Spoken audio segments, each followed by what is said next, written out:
Hey guys, what's going on? Welcome back to another Tech It Out video. Today I'm actually equipped with a different microphone. I finally took your advice and got another microphone, so hopefully it sounds okay, better than the normal camera microphone.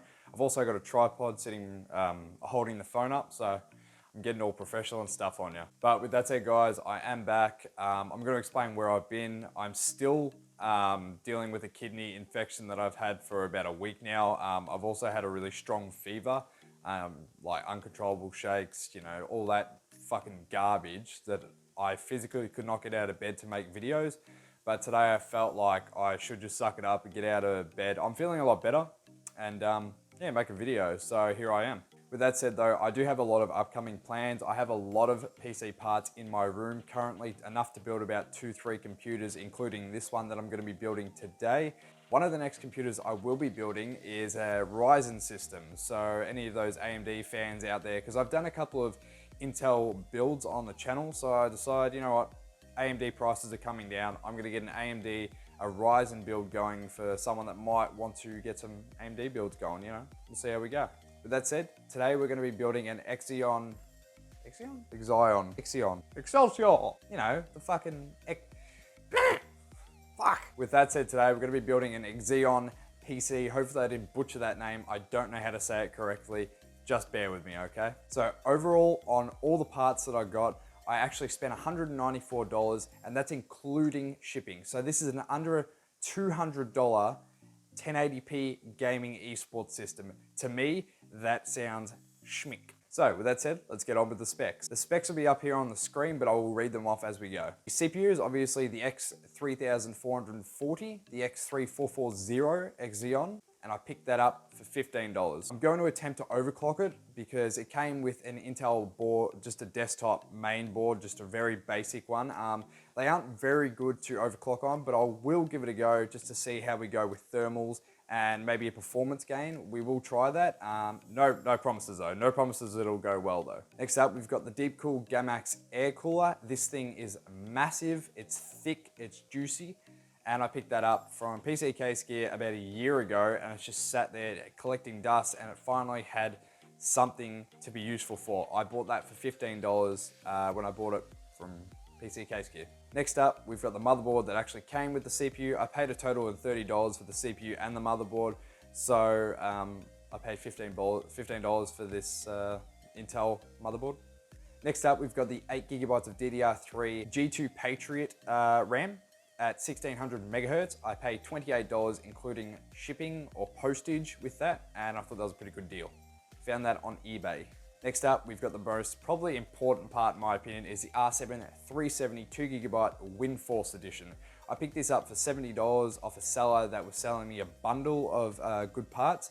So I said, you know what, I'll buy that graphics card as well. I can use that in a build. So I paid $70 for the 370. Next up, we got the 250GB hard drive from Seagate. It's just a very small, basic hard drive just to get you going, install Windows, install a couple of games, just to get you started into the video game world on the PC. 7200 RPM, so it's your standard hard drive, and I paid $10 for that. Realistically, I probably could have picked this up for $5, but it was a young kid selling it, so I didn't actually mind paying the $10 he was asking for. I actually picked up 3 off him. Next up, we got the 500 watt Silverstone Essential Strider PSU.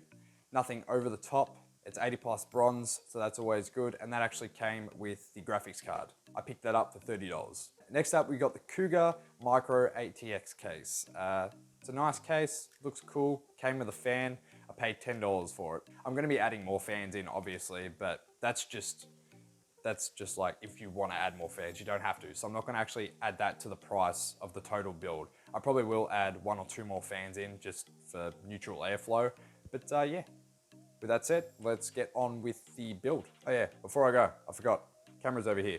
I have a Discord, go and join it. The link will be in the description. I also have a Twitter that I want to get people to start following over there so I can just keep you updated on what I'm doing in life, or just random rants, or even ideas for upcoming videos. So go follow me on Twitter and go join the Discord, go say hello. There's a grouse bunch of blokes and girls and ladies and any gender.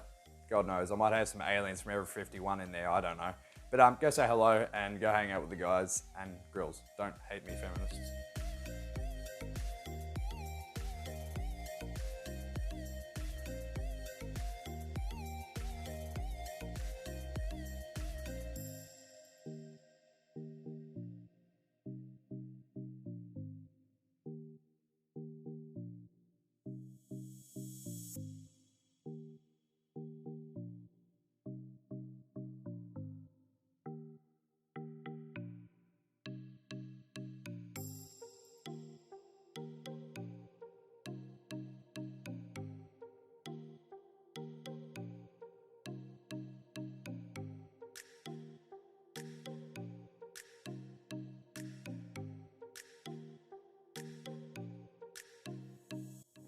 All right, so we've got the computer hooked up and now we're gonna test if it actually boots up. So cross our fingers that it actually does.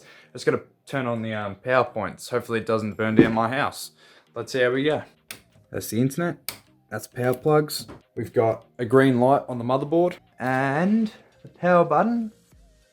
Actually, I kinda wanna stand back just in case. Power button. It's booting, but when I chicken dinner, I heard a beep. Oh, it turned off. Turn back on. Probably because there's no hard drive. Oh, it turned on. Oh. We got a boot, boys. Woo! Let's get it. Let's get it. All right, so I'm gonna go install the hard drive. Then I'm going to get all the installations done, and then we're gonna bench Fortnite. What? Then we're gonna benchmark Fortnite, CS:GO, and probably Overwatch as well. So I'll also get thermals as well as usual. But yeah, give me some time and we'll see how we go.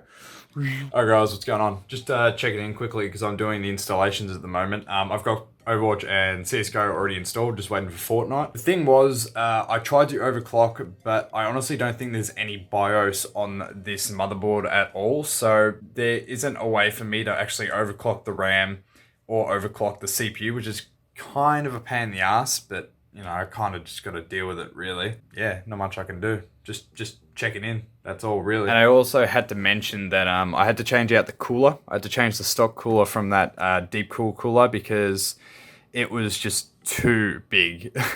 Like, it was just too big. It was covering up a lot of DIMM slots, and if I end up selling this, I want that person to be able to upgrade to use these other RAM slots. You probably look at me like, why do you have RAM together? It was doing a really odd beeping, and I tried different configurations, so one in this black slot and one in that black slot, and then vice versa with the blue ones. And the only configuration that would work with this RAM set, and this is the only RAM I have, was them side by side. And honestly, when I was playing games, it wasn't that big of a deal. I didn't really notice it stutters at all. But generally, I do have the dual memory. Just to clarify, I had to move them to make it work. So I tried to fix it, but it just wouldn't fix. So that's a downfall, but you know, that's what you get for like a $190 computer. So yeah.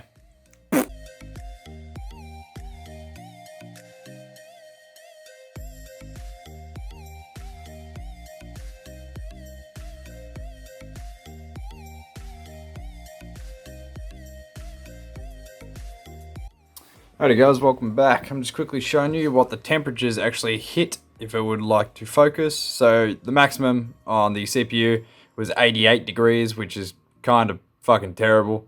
The hard drive only hit 30 degrees, obviously that's not a big deal. 57 degrees on the R7 370 WindForce, wasn't that big of a deal. That's actually kind of good, that temperature. The reason why that CPU temperature would be so high is because in there, you can't quite see it, but I do have a Intel stock cooler in there. But you upgrade that CPU cooler and you are Gucci. You're good to go. So they're the benchmarks and the temperatures. Let's get to the end of the video. Whoop. Alrighty guys, so we're at the end of the video. Honestly, what I think of this, pretty much it's a $200 computer. It can play esports games at 60 FPS and over on medium settings. Personally, for me, that's pretty good value for money. Even on CSGO, it was hitting like 90 to 100 frames on high settings. I didn't test that out just because medium was more optimized for this system. Honestly, if you throw in another 8 gig of RAM, get 16 gigs of RAM in there, you get an SSD in there instead of a hard drive, and you get a better cooler and a better motherboard, so you can actually overclock the X3 440, then you pretty much got a pretty solid computer here. Like I said, I couldn't overclock the system because the motherboard is just garbage. Just one of those standard Intel boards that come on most of those office computers. So I couldn't actually overclock it, which sucks. But personally, I would definitely say this is a good bang for your buck system if you guys are looking to get into it. With that said, guys, I'm going to end the video. If you guys enjoyed this video, feel free to click that thumbs up button. Let me know if you guys liked it. If you guys are new here, click the subscribe button and I'll try and post out more content when I get the chance. I do have another system I want to build. I just need one more part for it, which is DDR4 RAM, and I'll have an awesome AMD system for you guys for under $400 hopefully. So with that said, I'm going to head out, and yeah, thanks for watching, guys. Take it out.